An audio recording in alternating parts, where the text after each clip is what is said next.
అందరికీ నమస్కారం. శ్రీ అపరాజిత వంటిల్లు స్వాగతం. నా పేరు భవాని. ఈరోజు గోంగూర పులిహార చేస్తున్నా. ఇది మా పెరట్లోది. చాలా బాగుంటుంది గోంగూర పులిహార. మనం కొనుక్కుంటాం కదా ఒక కట్ట, అంత చాలు ఓ పావు కేజీ బియ్యానికి. ఇది ఆఫీస్కైనా పిల్లల స్కూల్కైనా పులిహార చాలా బాగుంటుంది. ఇలా మీరు కూడా చేసి చూడండి. ఒక మాట, శ్రీ అపరాజిత వంటిల్లు ఛానల్ ఫస్ట్ టైం చూస్తున్నారా? సబ్స్క్రైబ్ చేయండి, లైక్ చేయండి, షేర్ చేయండి. నచ్చిందా వీడియో? కామెంట్ చెప్పండి. పక్కనే బెల్ ఉంటుంది, అన్నీ అన్నది నొక్కండి. వీడియోలు అన్నీ వస్తాయి చూడండి. పులిహార చాలా బాగుంటుంది. ఇప్పుడు పులిహారకు కావాల్సినవి, ముందు బియ్యం ఓ పావు కేజీ బియ్యం తీసుకున్న వాటిని కడుక్కుని శుభ్రంగా కుక్కర్లో పెట్టుకోవాలి. ముందు నానబెట్టుకుంటే కొంచెం తక్కువ పోయండి నీళ్ళు, ఓ పావంతు లేకపోతే 2 గ్లాసులు నీళ్లు పోసుకోవాలి. బియ్యం కడిగాను, 2 గ్లాసులు నీళ్ళు పోస్తున్నాను. పోసి స్టవ్ వెలిగించి కుక్కర్లో పెట్టుకోవాలి. ఒక స్పూన్ నూనె వేసి కలుపుతున్నాను. అన్నం పొడి పొడిలాడటానికి అనమాట నూనె. అందుకని అది కుక్కర్లో పెట్టి మూత పెట్టేసి 3 విజిల్ రానివ్వండి.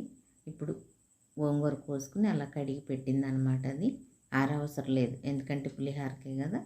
ఇప్పుడు కుక్కర్ వచ్చింది, తీసి పక్కన పెట్టేసి విజిల్ వచ్చినాయి అనమాట. బండి పెట్టి నూనె వేసుకుని ఈ గోంగూరని వేయించుకోవాలి. స్టవ్ని సిమ్లో పెట్టాలి. అలా అంతా పెట్టేసి ఒక 2 నిమిషాలు వదిలేయండి. వదిలేస్తే అడుగు నుంచి ఎగుతూ ఉంటుందన్నమాట. ఒక 2 నిమిషాలు వదిలేసినాక అలా తిప్పండి. అది చూడండి, చక్కగా అడుగున వేగింది కదా. ఇప్పుడు మూత పెట్టండి. 2-3 నిమిషాలు పెడితే చక్కగా అంతా మగ్గిపోతుంది. చూడండి ఎలా మగ్గిందో. ఇప్పుడు దీన్ని అట్ల కాడతో మొత్తం గిరిగిరా తిప్పుతూ ఉండండి. అది పేస్ట్లా అయిపోతుంది అన్నమాట. మిక్సీలో ఏ అవసరం లేదు. ఎక్కడన్నా కొన్ని ఆకులు, కొన్ని గోంగూరలు ఉడకవు అనమాట. అలాంటి వాటిని మిక్సీ వేసుకోండి. ఇది ఉడికిపోయింది, అందుకని నేను మిక్సీ వేయటంలా చాలా మెత్తగా అయిపోయింది చూడండి. ఇప్పుడు దీన్ని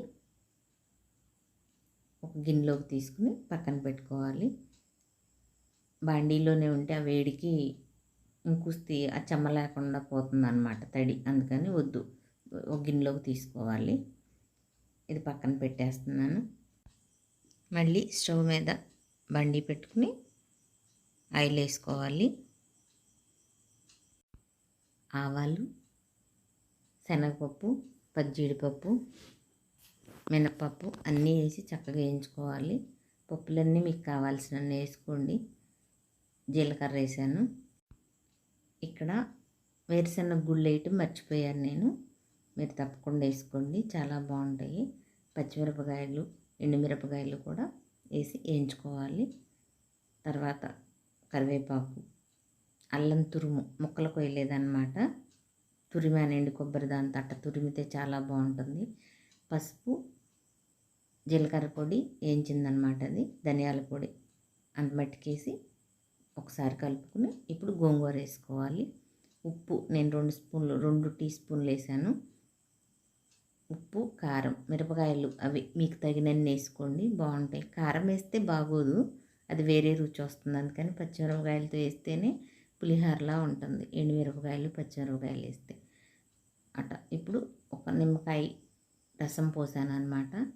చింతపండు పులిపే కదా, ఇంకా నిమ్మకాయ ఎందుకు అని అనుకోవద్దు. నిమ్మకాయ వేయటం వల్ల చాలా రుచి వస్తుంది, బాగుంటుంది పులిహార. ఇప్పుడు అన్నం అంతా దాంట్లో వేసి చక్కగా కలుపుకోవాలి. అన్నం పొడి పొడిలాడుతుంటేనే ఇలా కలిపేటప్పుడు చితకకుండా ఉంటుంది. అందుకే ఆయిల్ వేసాను అనమాట. చూడండి, ఆకు ఎక్కడా కనపడతలేదు. అలా కలుపుకోవాలి. అంతా అలా కలిపేసుకుని చూడండి ఎంత బాగుందో. చాలా బాగుంటుంది పులిహార, చాలా రుచిగా ఉంటుంది. అయిపోయింది అనమాట. ఇప్పుడు గిన్నెలోకి తెస్తుంది. ఇక్కడ నేను బాక్స్లో పెట్టలేదు. పిల్లలకి స్కూల్కైనా సరే, పెద్దవాళ్ళ ఆఫీస్కైనా సరే పట్టుకెళ్తే చాలా బాగుంటుంది. కూరతో పని ఉండదు, చాలా రుచిగా ఉంటుంది. ఇలా మీరు కూడా పులిహార చేసుకు చూడండి, తిని చూడండి ఎలా ఉందో కామెంట్ చెప్పండి. అవి పల్లీలు పక్కన పెట్టి మర్చిపోయాను అనమాట. మీరైతే మర్చిపోకుండా వేసుకోండి.